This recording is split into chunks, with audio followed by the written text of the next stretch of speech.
And it's a big day for poll-bound Bihar today. Two of the biggest leaders have jumped into poll fray. PM Modi and Rahul Gandhi is in Bihar today, taking center stage while Prime Minister is addressing his second rally in Gaya right now. Rahul is sharing stage with Tejashwi Yadav in Nevada. Let's cut across to PM first. जहां और सुविधाओं के साथ-साथ mobile network भी अच्छा हो, internet अच्छा हो, सड़कें अच्छी हो, रहने का इंतजाम अच्छा हो, इन्हीं सब बातों को ध्यान में रखते हुए बौद्ध सर्किट योजना के तहत गया जी, बोध गया जी में भी जरूरी सुविधाओं को बढ़ाने पर जोर दिया जा रहा है। बोध गया जी में अंतर्राष्ट्रीय स्तर का एयरपोर्ट बनने के बाद तो यहां आने वाले टूरिस्टों को और ज्यादा आसानी होगी। एनडीए सरकार कुशीनगर में भी इंटरनेशनल एयरपोर्ट बनवा रही है और जब कुशीनगर और बोध गया जी के बीच संपर्क बढ़ेगा तो इन दोनों पवित्र स्थान जब हवाई मार्ग से जुड़ेंगे तो इसका लाभ गया जी में रहने वाले लोगों की भी होगा। बुद्धिस्ट टूरिस्ट आसानी से यहां आएंगे और जगह पे भी जा पाएंगे। यहां अंतर्राष्ट्रीय स्तर की सुविधाओं का निर्माण तेजी से किया जा रहा है। साथियों, जिन आशाओं और अपेक्षाओं के साथ आपने केंद्र में हमें अवसर दिया, उनको तेजी से पूरा करने के लिए बिहार में फिर भाजपा, जेडीयू, हम पार्टी और वीआईपी पार्टी का गठबंधन यानी एनडीए सरकार जरूरी है। आपको नहीं, वो इसी कमरे में आपका पैसा छीना और उनका कर्जा माफ किया। हमारी सरकार थी, 70,000 करोड़ रुपए किसानों का कर्जा माफ किया था। पंजाब में हमारी सरकार, पंजाब में किसानों का कर्जा माफ किया। मध्य प्रदेश में सरकार बनी, मध्य प्रदेश में कर्जा माफ किया। छत्तीसगढ़ में कर्जा माफ किया। नोटबंदी पे नहीं रुके, उसके बाद जीएसटी लागू की, सब छोटे व्यापारियों को खत्म कर दिया। किसके लिए? हिंदुस्तान के सबसे बड़े अमीर लोगों के लिए। भाई और बहनों, आप समझो, रास्ता साफ किया जा रहा है। अंबानी और अदानी के लिए नरेंद्र मोदी रास्ता साफ कर रहा है। किसानों को, मजदूरों को परे कर रहा है, छोटे दुकानदारों को परे कर रहा है। आने वाले समय में आपका पूरा का पूरा धन हिंदुस्तान के 2-3 पूंजीपतियों के हाथ में हो जाएगा। आपके खेत आपसे छीन लिए जाएंगे और इनके हाथ चले जाएंगे। 3 नए कानून बनाए हैं। किसानों पर आक्रमण करने के 3 नए कानून बनाए। बिहार में इन्होंने पहले कर दिया था, अब ये पूरे देश में कर रहे हैं। मैं थोड़ा पानी, अब ये पूरे देश में कर रहे हैं। यहां पे इन्होंने मंडी खत्म की, एमएसपी खत्म की, अब ये पूरे देश में मंडियों को, एमएसपी को खत्म कर रहे हैं। लाखों लोगों को धन्यवाद।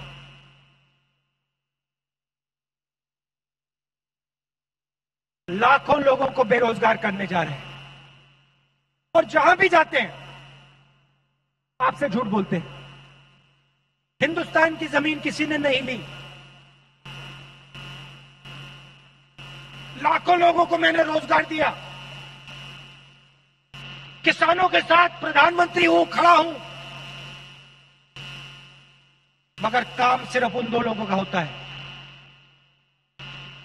एयरपोर्ट, रेलवे लाइन, आपके खेत, माइंस, जो भी उनको चाहिए नरेंद्र मोदी देता है। आप लोग देखते रह जाते हो। अब आपके हाथ में चाबी है। अब नरेंद्र मोदी जी के हाथ में, नीतीश जी के हाथ में चाबी नहीं। अब चाबी आपके हाथ में। जो निर्णय आप लोगे वो बिहार में होने जा रहा है और अब इनको हराना है। बिहार के लिए, बिहार की विकास की सरकार, बिहार के किसानों की, मजदूरों की सरकार अब बिहार में लानी है। कोरोना हुआ, नरेंद्र मोदी जी ने कहा 22 दिन में लड़ाई जीती जाएगी। बिहार के सब मजदूरों को दिल्ली से, बाकी प्रदेशों से भगाकर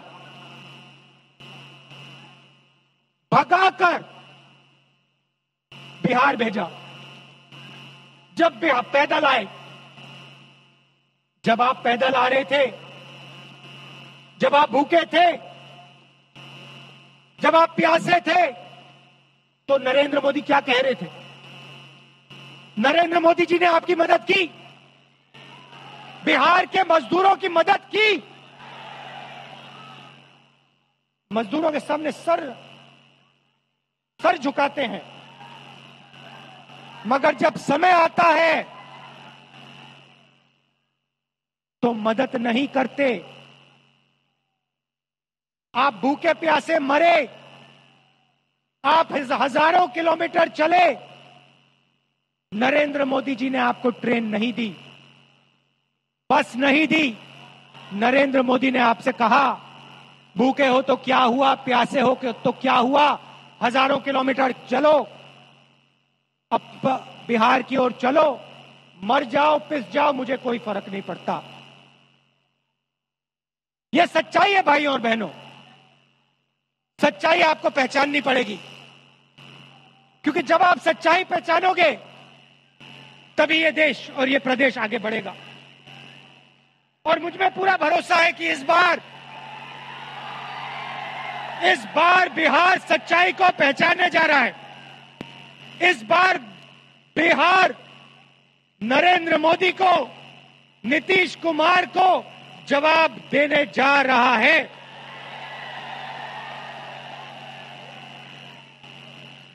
सही जवाब इस बार मिलेगा नरेंद्र मोदी को। आप दूर दूर से आए, इसके लिए आप सबका बहुत बहुत धन्यवाद।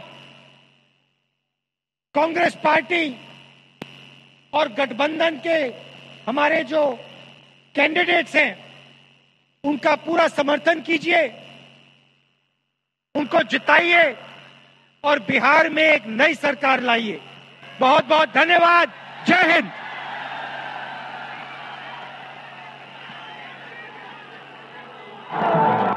So that was Rahul Gandhi taking a dig at centre and also a direct attack on Prime Minister Modi.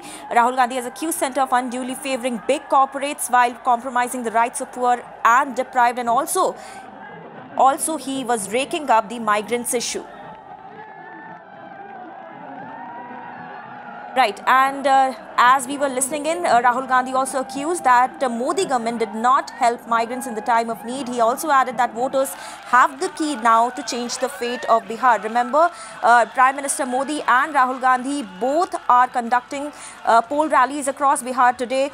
This was Rahul's first rally in Nevada. He is going to address his second rally in Bhagalpur next, and just a short while from now, Prime Minister Modi was actually addressing a rally in Gaya. Before that, he also conducted a rally in Sasaram, where he actually attacked RJD and its allies for keeping Bihar deprived of development. Ayushman, who is tracking all the electoral action in Bihar, is joining us with more details. So, as we were listening in, Ayushman, Prime Minister is basically focusing heavily on Vikas pitch, listing out all the achievements of Nitish Kumar, while Rahul Gandhi is making big allegations against centre and Nitish Kumar government, and also, rightly so, raking up the migrants issue. Yes, Gauri, in fact, the Prime Minister is just focusing upon the fact that the centre has been able to transform the lives of the poor in Bihar, and they have been working very hard for that. This is what the whole pitch is, but the Tejasvi Yadav and Rahul Gandhi combination is only focusing upon the fact that migrant crisis was there in Bihar, and the government actually failed to address that. Even the unemployment is something that they are banking heavily upon, and that is why they have announced that 10 lakh jobs will be there once the government comes to power. But most, if you see the overall scenario, the BJP is focusing upon Prime Minister Modi's image. In fact, if you see, even in Prime Minister Modi's reference, moreover, the central schemes were there in focus. Not much of Nitish Kumar's scheme were highlighted by the Prime Minister. Yes, the reference of law and order was there, what the situation was with 15 years before. But moreover, if you see the overall scenario, the Prime Minister's speech is talking more about what centre has done, also not listing much of the what benefits Bihar had since prohibition came into action and what all has been done in past 5 years. So the RJD and Congress is trying to bank upon the factor that migrant crisis was there, unemployment is there, but BJP seems to be riding on Prime Minister Modi's popularity, is trying to gain in the Bihar election, which is gaining with every passing day. Right. Thank you, Ayushman, for explaining to us what exactly is happening in Bihar right now. And remember, Prime Minister Modi and Rahul Gandhi both are going to address one rally each after this. While Prime Minister is going to address a rally in Bhagalpur, Rahul will also be there sharing stage with Tejashwi Yadav.